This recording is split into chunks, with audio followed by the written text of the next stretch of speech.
Well, and we've heard this morning on the wrap that an influential parliamentary committee has rejected calls to ban internet ticket sales. You'd have heard that earlier. Now, instead it wants them to share their profits with artists and promoters. So does that finally resolve an issue that's plagued the entertainment industry for years? Harvey Goldsmith is the UK's leading producer of music events, and Eric Baker is the founder of the ticket exchange website viagogo, and they both join me this morning. Firstly, Eric, the Culture, Media and Sports Committee says ticket exchanges like viagogo should not be banned. What's your reaction to that, Eric? Well, obviously, we think that's a great victory for fans. A lot of fans out there, genuine fans, want to be able to resell tickets they can't use for a gig to other fans, or they want to buy tickets for gigs they want to go to. They don't want to have to deal with shady touts on a street corner. They want to go to a reputable site like Viagogo. It's great that the government has now recognized what fans want, which is to keep trading tickets safe, secure, and legal. Now, Harvey, you've accused online ticket traders of ripping off the public, the artists and promoters as well. Do you still think in your mind that they should be banned? Absolutely. It's very simple. The marketplace that these people have created has allowed people to buy more tickets than they need, which enables them to put them on sale for a profit. They're not there to go to concerts, they're there to sell them for a profit. And if somebody genuinely can't go to a show for, whatever reasons, or personal reasons, or so on and so forth, they can always go back to the place where they bought them originally and try and resell them. And the problem that these people say, they go under this cloud of being user-friendly to the public. When somebody gets ripped off, and I've got a list of people who are coming in daily now who are being ripped off on these sites because they bought tickets thinking genuinely that these sites protect them, and when they don't get the tickets, or they don't get the tickets in where they expect them, and they pay through the nose for them, and they want their money back, these sites just say, sorry, we're not interested.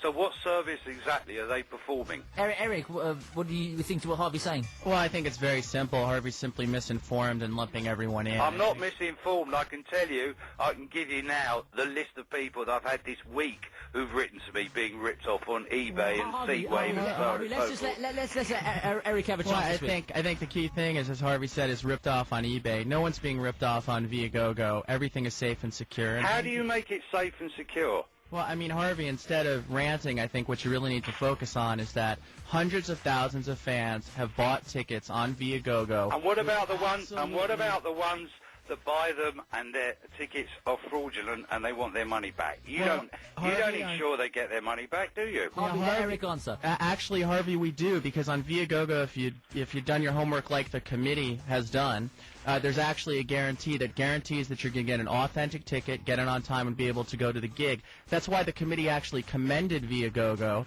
as being a best practice. And absolute crap. They don't commend anybody if you read it properly. Well, what they're saying is that they don't believe there's enough evidence at this moment in order to push through legislation, which we don't believe. Our problem is that we are not here to have tickets made available for people to buy them, literally to profit by them. Okay, we're here for fans to go to a show, and it's just as easy to go to a legitimate source as to go to a source like yours, where you enable people to rip other people off. It's as simple as that. Harvey, let me just stop you there a moment, because I just want to talk about sharing the profits with the artist and promoter as well. I mean, Eric, what do you feel about that? Don't you think the artists and promoters should be getting a share of the profits? Well, I think, and again, and just one thing to say really quick, is that the report clearly said that they commend Viagogo for the development of mechanisms to protect purchasers on the Viagogo site. But to your question, I think the real point is fans want to be able to resell tickets, and what folks like concert promoters like Harvey have proposed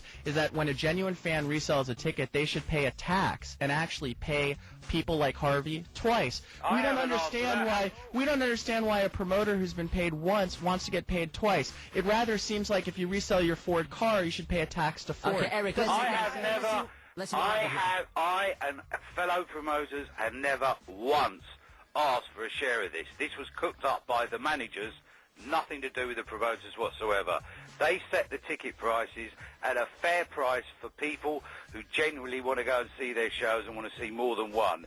You're allowing the bars to be lifted up to the point where they're so expensive that people can't afford to go and see any. What is the point of your service except to encourage more people to buy more tickets than they need in order to resell them for a profit? Okay, Harvey. Purely and simply that. You're there to profit out of it. We're there to sell tickets to fans who want to go to see concerts. Okay, Harvey, Good let night. me stop you there. Harvey Goldsmith, that was Harvey Goldsmith, their music events promoter, and Eric Baker, they're the founder of the ticket exchange website, Viagogo. Thank you very much to them. It's Jazz here on the Asian Network.